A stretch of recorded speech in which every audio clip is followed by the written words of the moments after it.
நண்பர்கள் அனைவருக்கும் வணக்கம். இன்றைக்கி பார்த்திங்கன்னா உச்ச வீடை பற்றி தெரிஞ்சுக்கலாம். ஆட்சி வீடு பார்த்துட்டிங்க, ராசி கட்டம் பார்த்துட்டுப்பீங்க. இந்த தடவை உச்ச வீடு. இப்போ நான் சொல்கிறதெல்லாம் நீங்கள் ஒரு நோட்டு ஒன்று, சின்ன நோட்டு வாங்கி பழகிறவங்க எழுதி வச்சுக்கோங்க கையோட. இல்லைன்னா மறந்து போயிடும், அப்புறம் ஞாபகம் வராது. டக்குன்னு நீங்கள் இது எல்லாத்தையுமே மனப்பாடம் பண்ணணும். மனப்பாடம் பண்ணினீங்கன்னா தான் நீங்கள் ஜோசியர் ஆக முடியும். ஜோசியர் ஆகுவீங்களா இல்லையா, உங்களுடைய விஷயத்தை நீங்கள் கொஞ்சம் உங்களுடைய ஜாதகங்களை பார்த்துக்கறக்காகவாவது நீங்கள் நல்லா மனப்பாடம் பண்ணி வச்சுக்கோங்க. இல்லைன்னா ஒரு நோட் போட்டு எழுதி வச்சுக்கோங்க.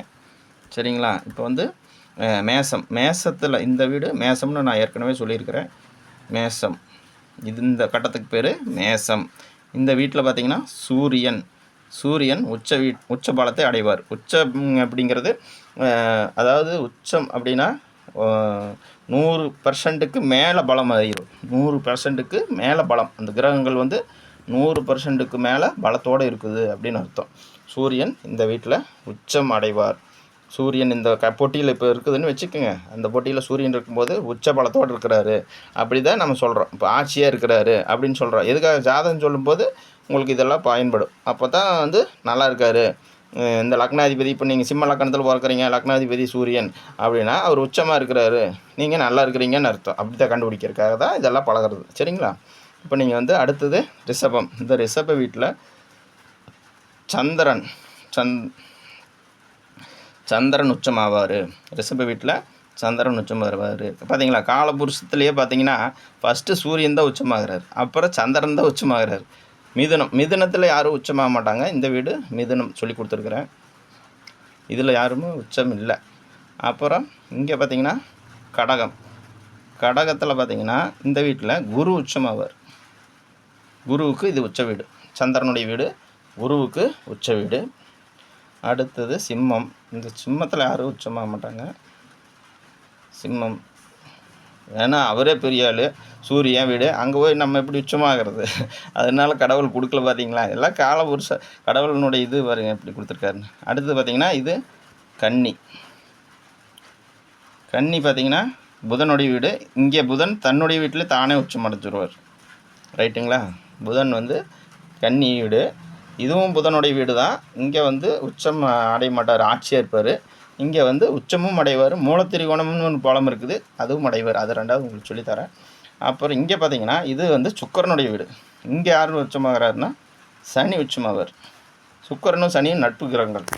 அதனால பார்த்திங்கன்னா துலாமில் இது துலாம்.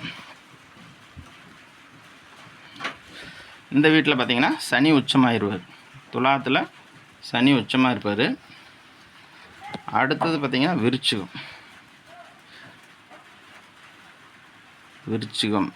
விருச்சிகத்தில் பார்த்திங்கன்னா இங்கே யாரும் உச்சமாக மாட்டாங்க.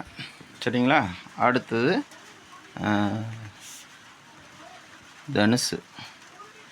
தனுசுலையுமே இங்கேயும் யாரும் உச்சம் இல்லை. அடுத்தது பார்த்திங்கன்னா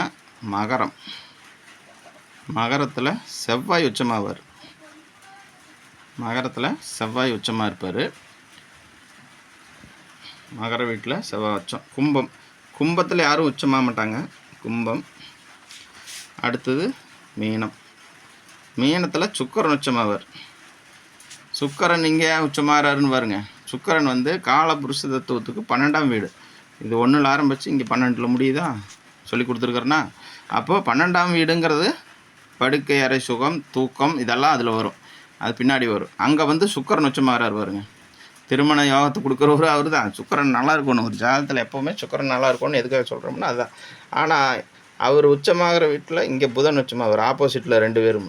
ஏன்னா புதன் அறிவு கிரகம், இவர் ஆசை கிரகம். இவர் ஆசை கொடுக்குற ஒரு சுக்கிரன். அதனால் அவர் அங்கே 12ஆம் வீட்டில் உச்சமாவார். அபிலாஷைகள்லாம் நிறைவேற இடம் 12ஆம் இடம். இங்கே புதன் கன்னியில் உச்சமாவார். சூரியன் மேசத்தில், சந்திரன் ரிஷபத்தில், குரு கடகத்தில், சனி துலாமில், புதன் கன்னியில், செவ்வாய் மகரத்தில். அடுத்தது சுக்கிரன் மீனத்தில்.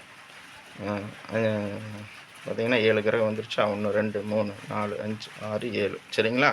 ராகு கேதுகளுக்கு அது உச்ச வீடு இருக்குதுன்னு சொல்கிறாங்க சிலர். அது நிறைய கருத்துக்கள் இருக்குது, அது பின்னாடி பார்த்துக்கலாம். சரிங்களா? இதை மட்டும் இப்போ நல்லா மனப்பாடம் பண்ணி வச்சுக்கோங்க. நம்ம சேனலை சப்ஸ்கிரைப் பண்ணிக்கங்க, ஃபாலோ பண்ணிக்கங்க. நன்றி, வணக்கம்.